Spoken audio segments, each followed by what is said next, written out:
feels like to be the property manager and the supplier partner. I also know that our unconscious bias can stunt us in those roles. It can be detrimental to our companies if we don't realize that we have unconscious bias and we don't be conscious of them. So I think that I'm the perfect person to talk about this subject with you guys because I can admit that I have unconscious bias. So some of the things that in my research, and I was telling Erica when I was researching this topic, I was just like, oh my God, I've done that. I've been the hiring manager that did that. I was the leasing agent that thought that. I was the regional that thought that. Why did I think that? So today we're going to talk about it, but what I'm going to ask you guys to do first and foremost is to be open-minded, okay? I know we might be sitting out there and we're saying, Ty, I showed up to this class because I need to get my CE, but girl, I do not have any unconscious bias. I do not discriminate against people. I have never did that before. By the end of this class, you're going to realize that you have did it. It's not your fault. We all have done it. And hopefully you guys walk away inspired to make a change and not do it. And when you notice it, you speak up about it and you teach somebody else not to do it. Okay. So let's get started. All right. So unconscious bias led by your girl, Ty Jackson, NAAEI facilitator. So I like to start with this slide, guys, because when I start with this slide, some of the things that I read, it even made me see like, oh my God, are those biases? Well, I do have them. So we're going to start with 5 things that you might not know about unconscious bias. So the first one is race bias. Making a statement like, when I look at you, I don't see color. That is a race bias. And I know we're out there saying, Ty, I only say that because I don't want a person to think that I see their color and it's stopping me from hiring them. I don't want them to think that I see their color and it's stopping me from allowing them to move into this property. Unconsciously, what you're saying when you make that statement is I don't see your struggle. You're mitigating where that person came from. Because guess what? I do want you to see that I'm a Black woman. What I don't want you to do is not give me an opportunity because you see that I'm a Black woman. But recognize it. Recognize that I'm a Black woman because then you know the struggles that I have come from. So when I'm sitting in front of you for that job opportunity, you're not mitigating where I have came from. Now, I'm not saying you're hiring me based on that. I'm just saying that you understand and you understand the struggle that that person has come from, whether they're Black, white, blue, or brown, okay? A disability bias, and this was one that really got me. So you know how we have this email that goes out because the boss's day is coming up and we love the boss. We have the best regional in town. And we know that Johnny is going on a ski trip and we all want to take up a contribution and we're going to present Johnny with a ski trip on Boss Day. And we know that Johnny is going to cry and fall apart and we are so excited about this, okay? So how we're going to get that money is we're going to send this nice, sweet email out to everybody and we're going to say, hey, you know that Boss's Day is coming up and we want to see if you guys want to contribute money to the cause. You're like, Todd, what's wrong with that? What about that person in your office who is not in a position financially to contribute? How are we making them feel? Would they even want to show up on Boss's Day when we contribute to Johnny? Or would they be hiding back in the break room somewhere because they know that they were not able to contribute to such an amazing gift? But unconsciously, we did that, okay? So one of the other ones is age bias. Assuming an older person who has years of experience is overqualified. So that 60-year-old walks into your office and she wants to apply for that leasing professional job. And you're like, Laura has been working for 30 years. She has retired. She is not going to stay here. This is an entry-level position. She is not going to want to do this. What if Laura has retired and she has all these years of customer service and she's just tired of staying at home? She could be an amazing addition to your team. but your unconscious bias just blocked you from maybe hiring the best person to help you with that lease up. Okay. Gender bias, repeatedly designating a female employee to take notes during a team meeting. So when I think of this, I think about all the things that we've seen on TV over the years, and you see secretary roles. Usually you see the secretary as a woman.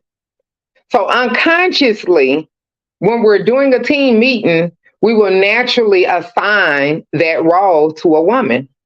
Okay, so be conscious when you're doing that. Last but not least, on our 5 examples of unconscious bias, LGBTQ bias. Asking someone whether they're going to be spending the holidays with a partner of opposite gender. So, Sarah, are you going to be with your boyfriend for Christmas? Sarah might have a girlfriend, and it's okay. You just unconsciously assumed that Sarah had a boyfriend. So we have to be conscious when we're saying those things to people, okay? So out of all 5 of these examples that I've just given you guys right now, if we're all honest on this call, okay, all 50 of us, one of those you have to say that you have done before. And if you can say that you've done that before, now we can go into the rest of the class because you can identify that, you know what, sometimes I do have unconscious bias. And once you admit it, just like they say in AAA, the first step is admitting that you have a problem, and then we can correct it, okay? So now that we've admitted that we do this, let's dig in to see how we can correct it. So how to recognize unconscious biases. Not all biases are bad, guys. The human brain processes 11 million bits of information every second. 11 million. However, we can only handle 14 to 16 bits of that. So out of 11 million bits of information that you process and you can only handle 14 to 60 bits, of course your mind is going to have to fill in the gaps somewhere, okay? So this means that most of the work that the brain does is unconscious. For us to function, the brain creates mental shortcuts every day by seeking out patterns to group and categorize the information.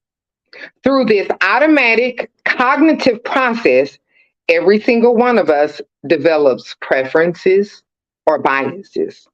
So if we can only handle 14 to 60, but the brain, it's so much information being thrown at us, we start to compartmentalize this information and we put it here and there. And that's where our biases come from. So you got to think before you just start to make those assumptions, okay? So what are the effects of unconscious bias? We found out that yes, we do have them. We have them sometimes. Now, how is it affecting us? Unconscious bias in the workplace can cause serious ramifications, leading to behaviors that, if left unnoticed or unaddressed, can contaminate organizations at every level, from recruitment and promotion outcomes to colleague, manager, and customer interactions. So if you're a recruiter, we're not even talking about the manager at this point. We're not even talking about your leasing agent and your regional. We're talking about the recruiter for your company out there. So income property management, we know you're on today. You have this recruiter and you hired this firm and they take care of doing the hiring for you. But that recruiter has unconscious bias that they're not aware of. So everybody that they're recruiting and sending over to you and saying, hey, Brandon, I think this person would be a great person for you. They might just be picking that person because that person is like them. That person is from their hometown of Texas. That person is a Raiders fan or Raiders. You know, I don't know anything about football. I think that's the old school team. So that person, though, is just like them. And that's what they're promoting. So now the recruitment has an effect on the colleagues. That has an effect on the manager. And now it has an effect on the customer interaction. Okay? So it's an effect, and it can contaminate a work company because having a diverse team, it mitigates risk, and it also brings in other thoughts into your company. If everybody in your company thinks like you, then all of your customers must be like you. And coming from being on property, I know that everybody is different that walks through that door. Prospects are different. When I was a leasing agent, it could be a divorced woman that comes through the door. It could be two kids that are fresh out of college and this is their first apartment and they want to be roommates. It can be that new couple that's starting out on life. And if your person has unconscious bias and they think a certain type of way towards a certain type of person, then what is that going to do for your property? All right. So, one example of unconscious bias that we talked about is cognitive biases. The intuitive and subconscious tendencies are at the basis of human judgment, decision making, and resulting in behavior. So, an example of this is favoring those who have similar interests and backgrounds that can lead to unconscious bias in recruitment. A hiring manager that prefers a job applicant who grew up in the same city. You know what? He grew up in my city. Good people. Good people come from this city. If you are from Little Rock, Arkansas, you are a great person. You are a smart person. I want them on my team. It just might not be the best person for the job, though, just because they came from the same city. So always make sure that sometimes we like people. And I know I have had interviews with people, and it's like, she could be my friend. I really could see myself being friends with her. I love her spirit. I just connected with her, but I have fun with her. Our interview, we really didn't even talk about the property. We talked about all the things that we have in common with each other. I want her to work here. She's the one. Okay, so I want you to stop and pause for a minute and think, though. She probably would be the one for a friend. Now, think about your friends. Would your friend be a great person to be your property manager? Would your friend be the best leasing agent? So all the time, the best people for our team are people who have no interest like us at all. They just might be a great asset to the team. Okay? Confirmation bias. So this is another example, guys, of unconscious biases. And it says the tendency to interpret and recall information that confirms pre-existing beliefs and values. So an example of confirmation bias is overhearing one of your favorite colleagues mutter an inappropriate comment and thinking, there must be an understanding, because that doesn't align with the positive view that I have of that person. So let's say you do have an assistant manager and you love her. You just think she is the most positive person because of your biases and how you believe. And she is saying things in keeping down the team morale on property. But you're just like, no, Erica, every time I see Erica, she's smiling, she's laughing. No, she didn't say that. If she did say it, she didn't mean it like that. And so you're not addressing it. You're not speaking out about it. And as we said a few slides ago, that can contaminate the whole team and not be good for the entire company. So even if it's a person that your views about this person is positive views, you still have to make sure that you're unconsciously not putting them into this glory box that they just cannot live up to all the time. I'm not saying they're not a good person. I'm saying they can do things that are inappropriate also. So be conscious of that, okay? All right. So one of the things that I learned about when I was doing my research for unconscious bias is called the halo effect. The halo effect is when we allow one quality to dictate an overall positive impression of someone or something. For instance, a recruiter notes on the candidate attended a well-known Ivy League school and assumes they're more brilliant and successful than someone who attended a public state university. We've all heard the story of Steve Jobs and talking about starting in his garage.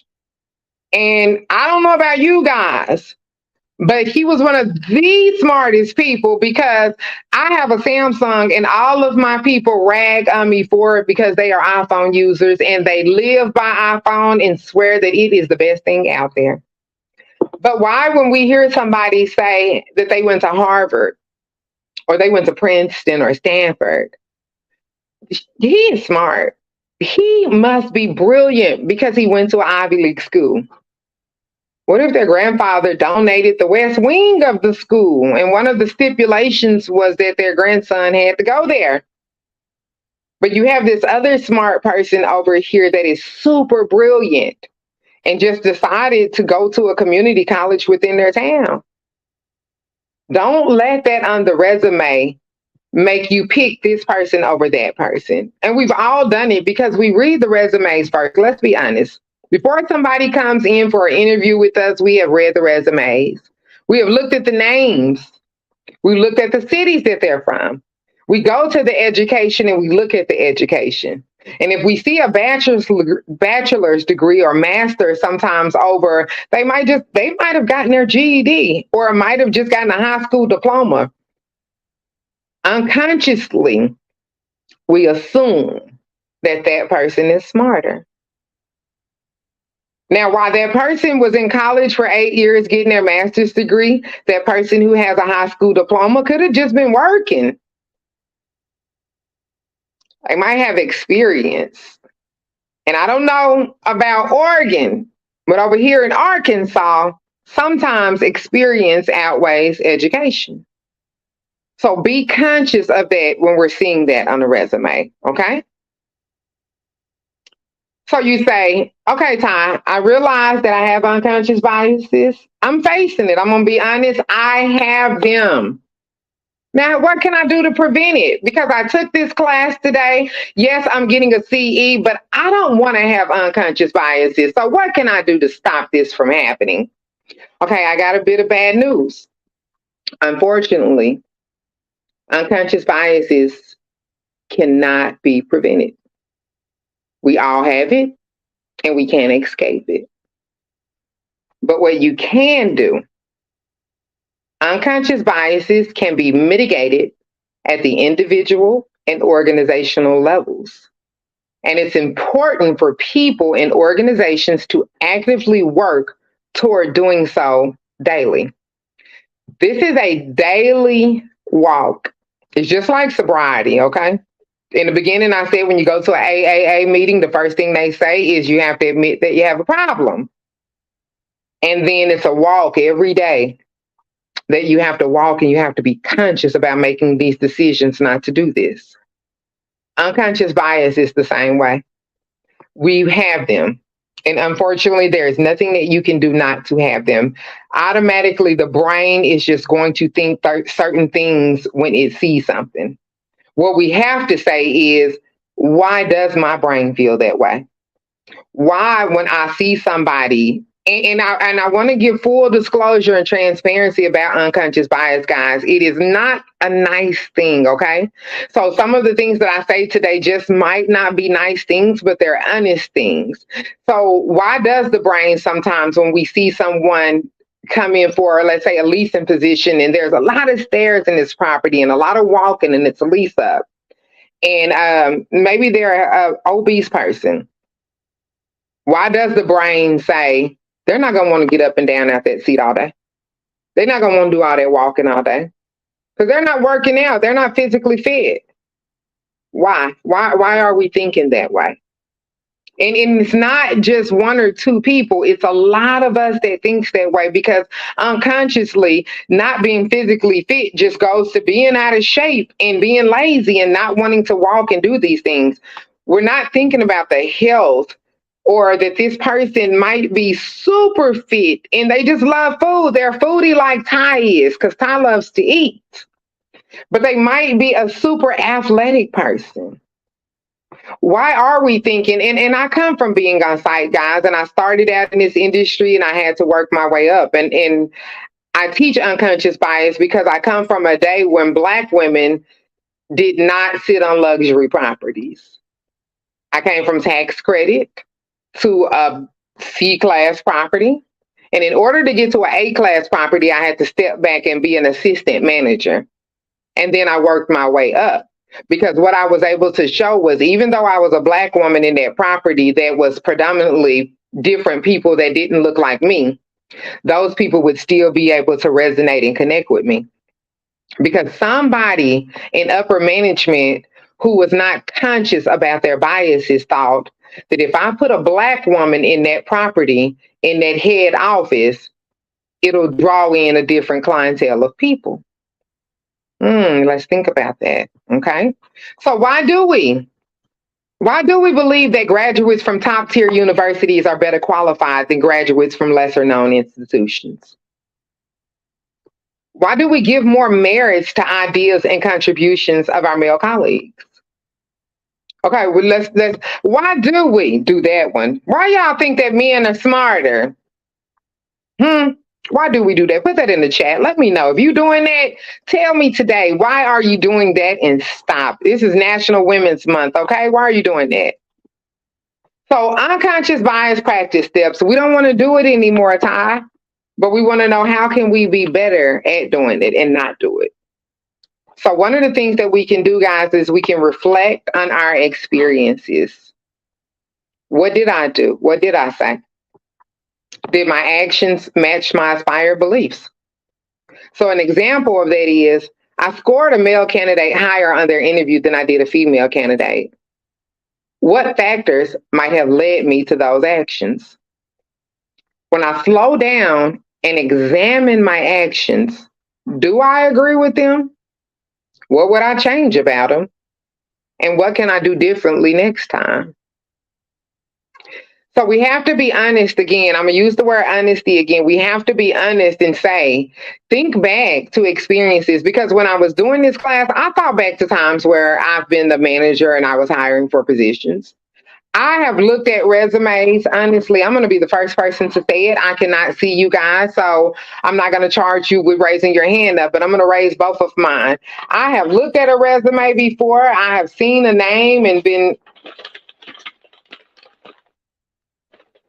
Why did I do that?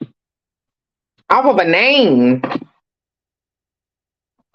Why did I see that this person had never worked in the multifamily industry, and maybe at the grocery store and a few other places that to me might not have been as corporate, and I didn't think that they would be a good fit for my property?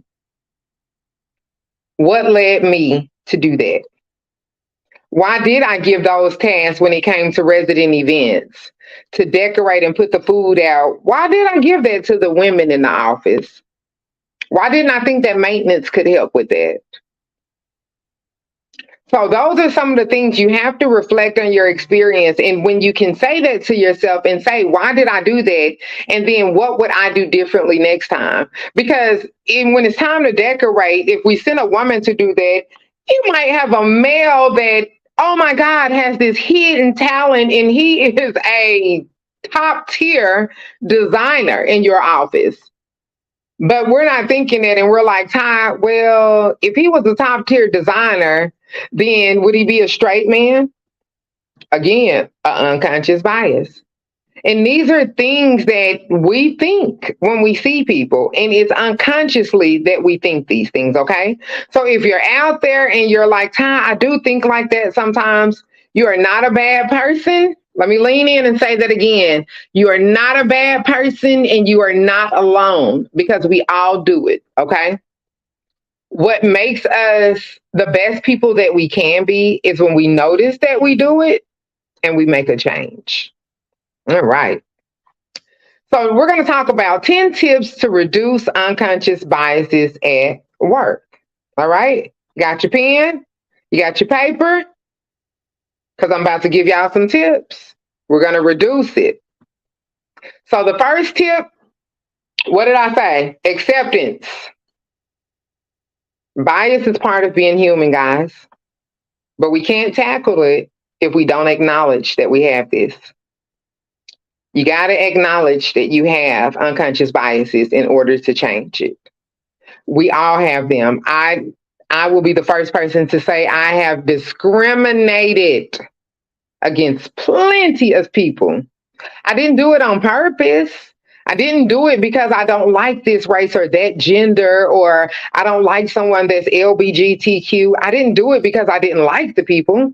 I did it because my own biases just makes me gravitate toward people like me. I'm loud, I'm outgoing, I'm fun, I love fashion, I love to dress up. So if you're a woman and you come for an interview with me, all you got to do is be dressed up. You probably get the job.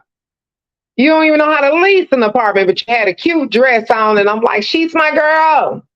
People are going to like her, bring her in. And then I get her, and 2 months later, I'm calling my regional manager and I'm saying that I think I made a wrong choice.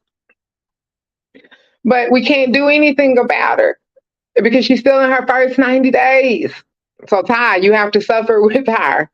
You got to put up with it because this is a choice that you made. Stop hiring based on your biases.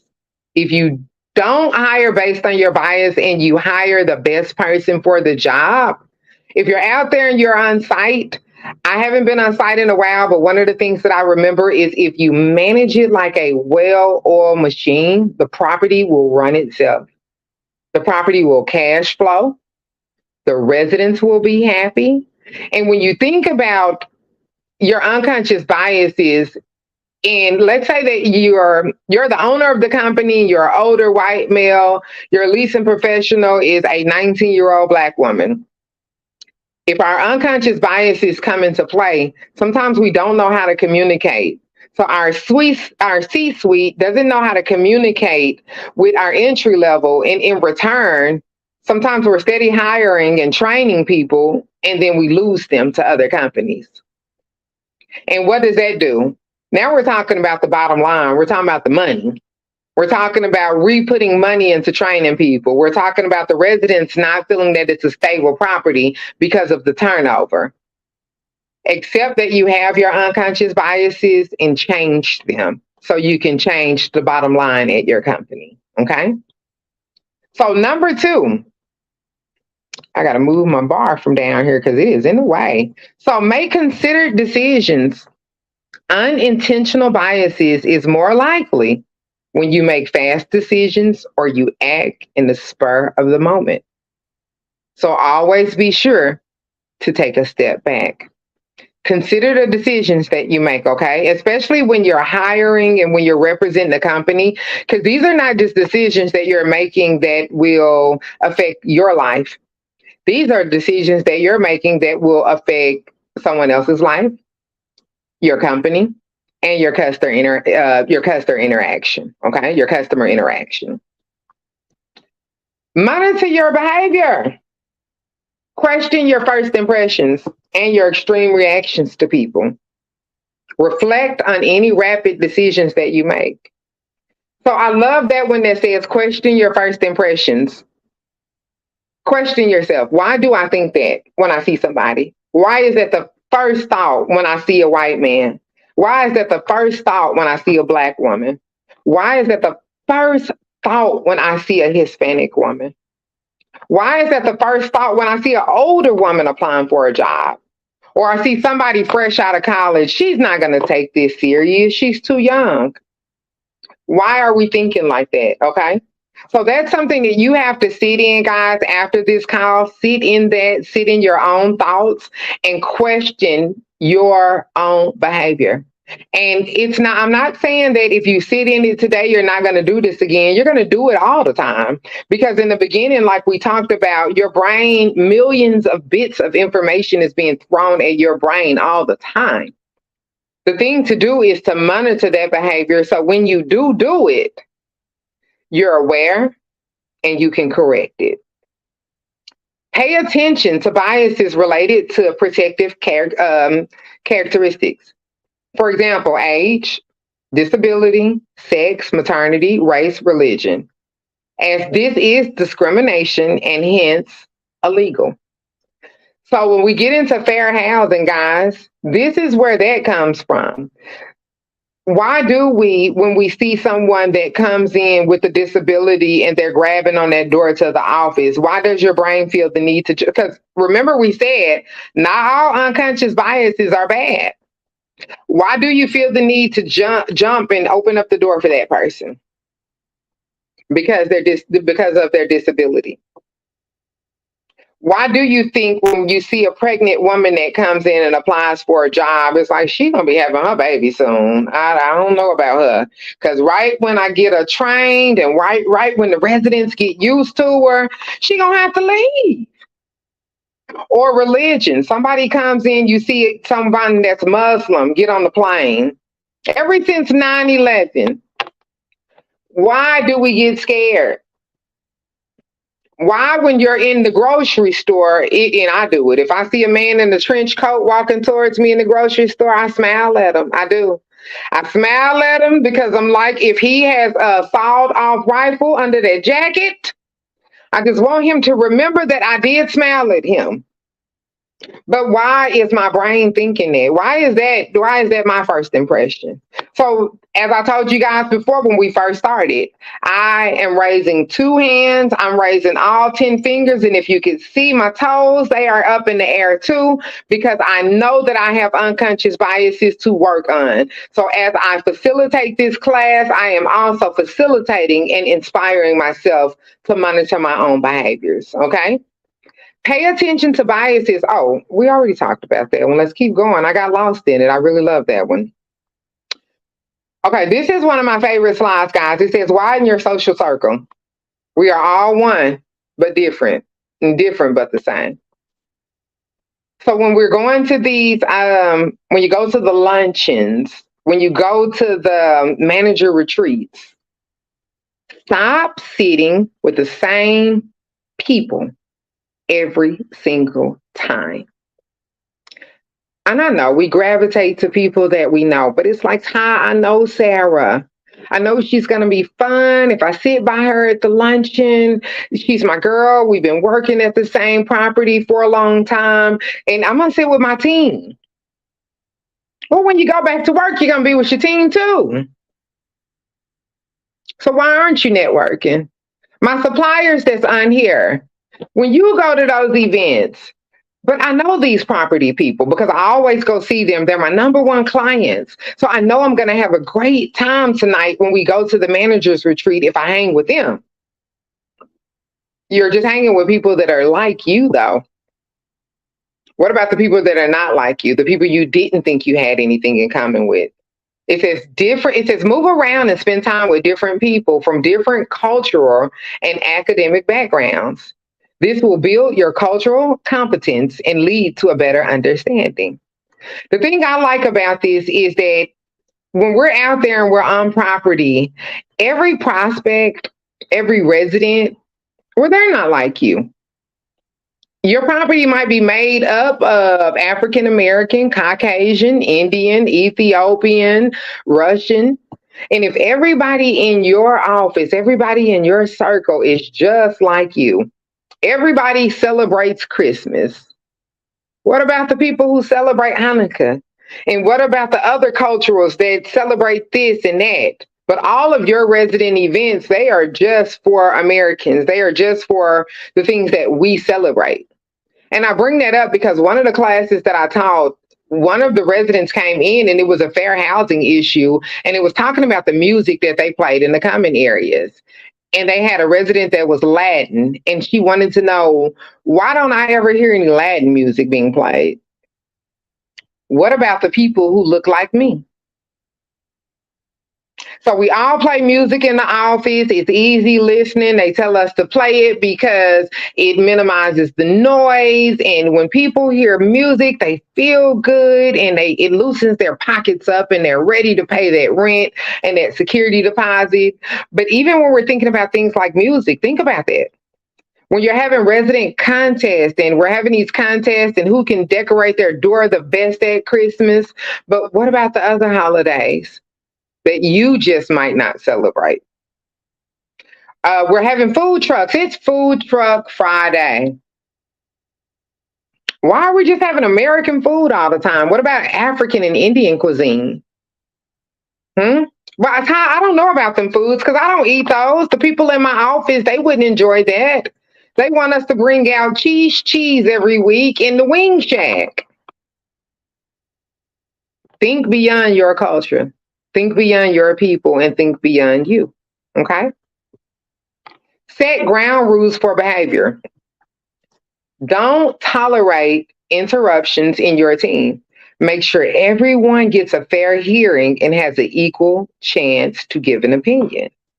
So, a great example of this, okay, is let's say that Jenny is talking and Steve just does not want to hear what Jenny has to say. Now, I'm not saying we're going to reprimand Steve in front of everybody, but once Steve gets done, so Jenny, what were you saying? Because I was really interested in your opinion also. Okay. Avoid making assumptions or relying on your gut instinct. We all like our gut, okay? Let your gut tell you what to do in your own personal life, though, when it is for you. When your gut says don't go here or there, not when it's time to hire somebody, okay? My boss said that if she didn't offer me a project because I have a new baby and there's some travel involved. So that's when you let your gut or you're relying on your own instincts because you're saying that Jennifer has a new baby, she's a new mom. This would be a great job for Jennifer, but there's a lot of traveling. So we're not going to consider Jennifer because she has that new baby at home, girl. She's not going to want to leave that baby. Jennifer might be running to leave that baby at home for that new position. But at least offer it and let Jennifer say that because you might jump to the wrong conclusion.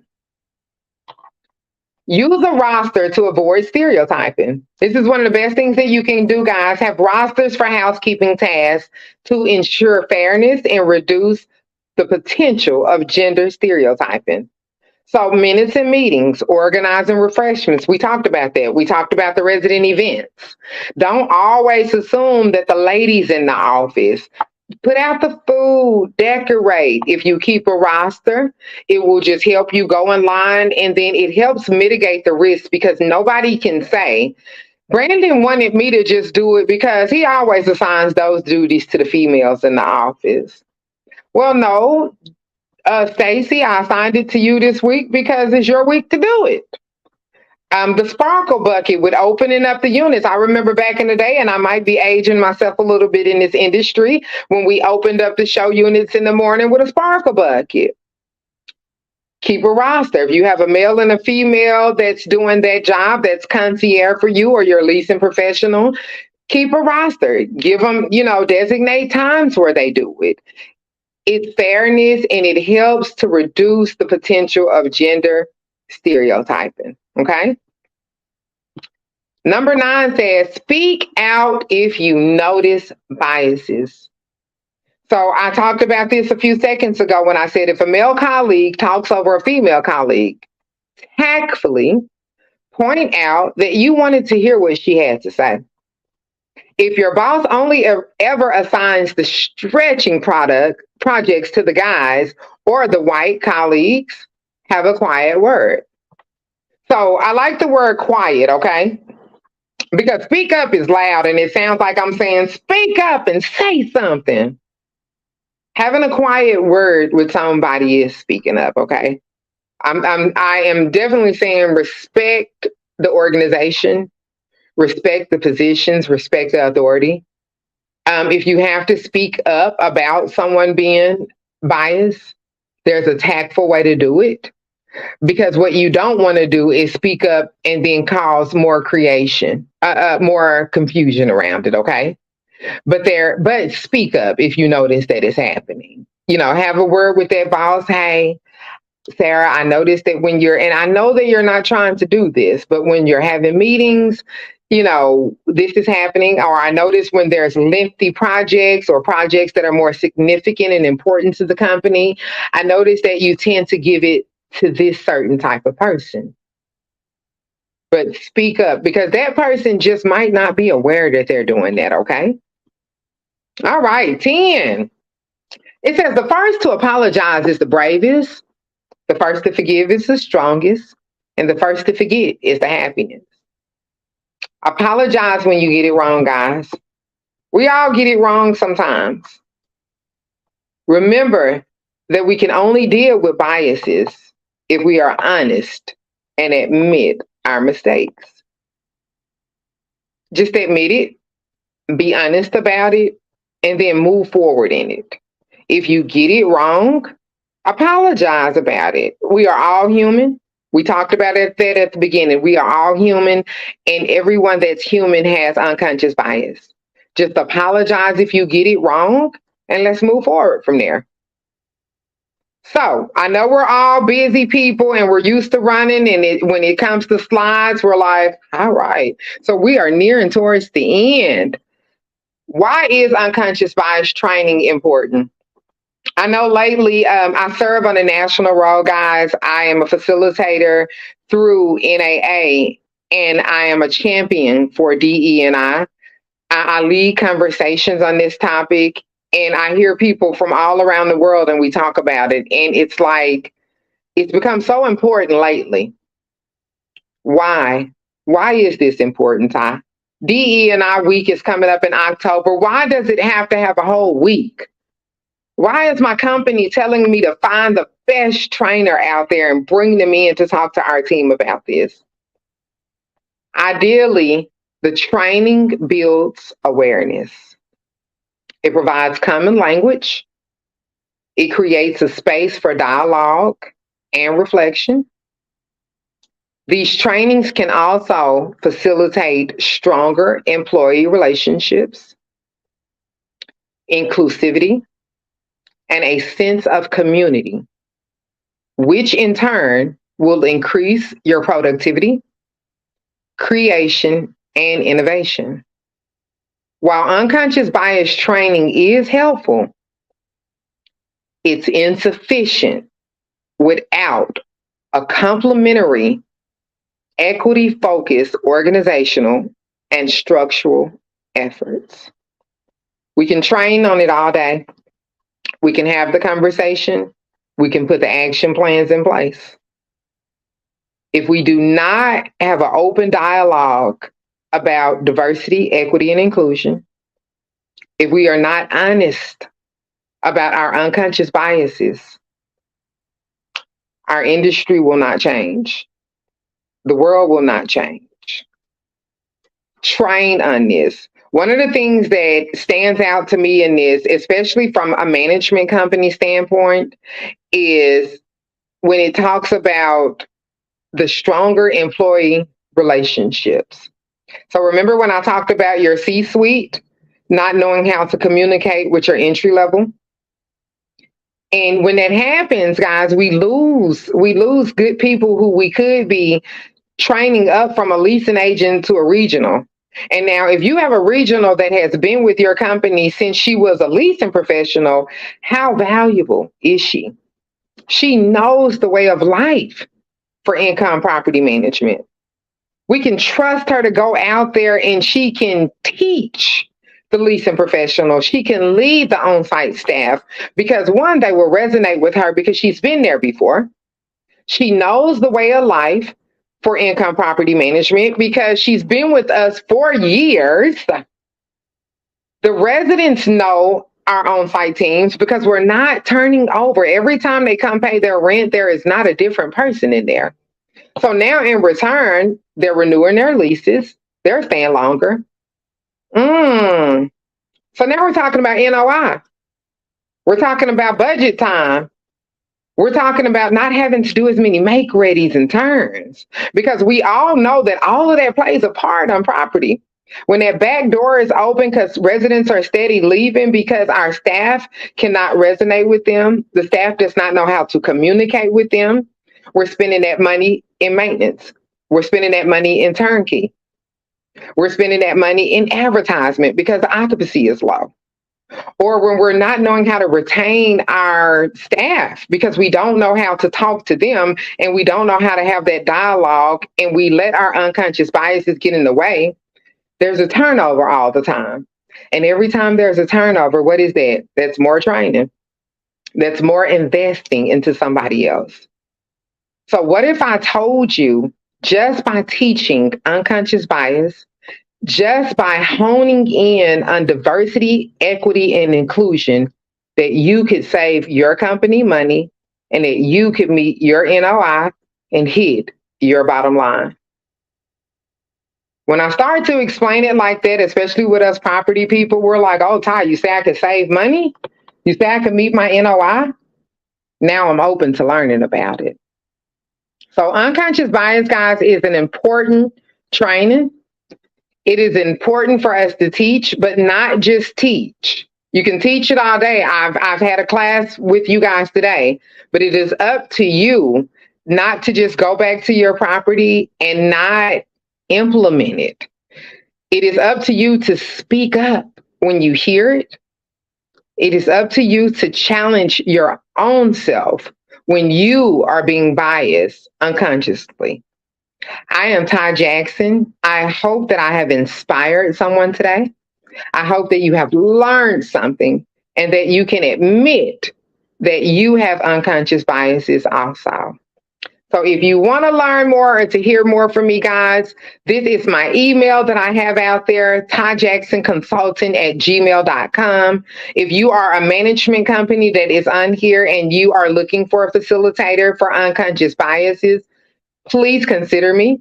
This is not the only topic that I teach on. I have a Rolodex. Like I told you guys, I have been in this industry for over 17 years, served in every seat. So that comes with a lot of classes and a lot of creative. On LinkedIn, I am Ty Jackson Enterprise LLC. On Facebook, I am Ty Jackson. And please remember to tune into my podcast. We have a YouTube channel that is called Talking with Ty. And if you would like to be interviewed on the podcast, just drop it in the chat and I will be more than happy to get you scheduled. It is all about using other people's platforms. All right, Erica, it is back to you. Thank you, Ty. Lots of great comments in the chat.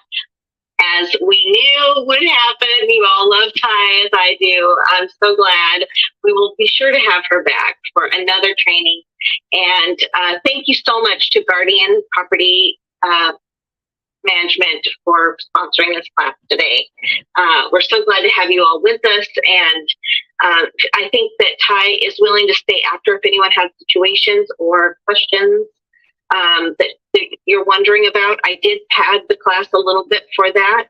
I know that our time said that we would go till 11:30, so there is some time if you want to stick around. We have met the requirement for the continuing education credit, so if you don't have any questions and you're ready to jump off, that is the end of the webinar. But if you want to stay and chat, I think that Ty is willing to answer your questions. So. Yes, I am here, guys. So even if it's not about unconscious bias, if you have any type of questions, I told you guys that I was on site for a long time. I've been on the supplier side. So if there's anything that I can answer for you, I am yours. That's so great. I love some of your comments. I'm sorry, but I had to laugh out loud when you were talking about the guy in the trench coat. Honey. I smile when I see them come through Walmart. If they got a trench coat on, I'm like, hey, don't remember me. I was nice to you.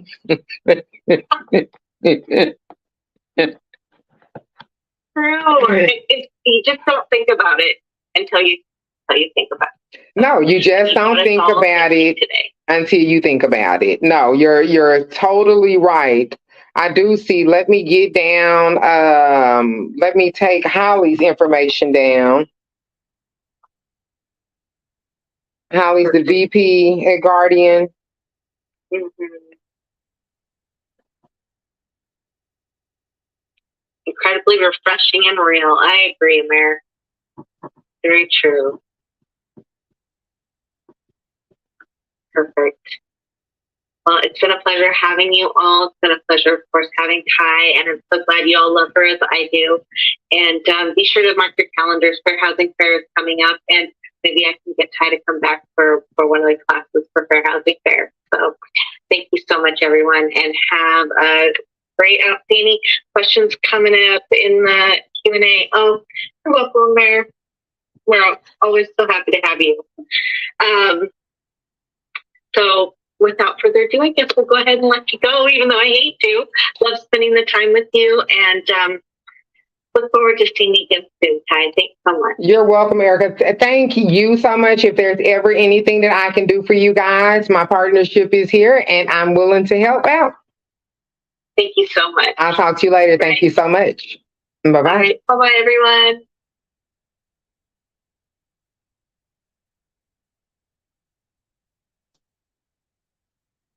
All right, guys. So there was another one that was me teaching the Association of Oregon on unconscious bias. I'm your girl, Ty Jackson. Until next time, thank you.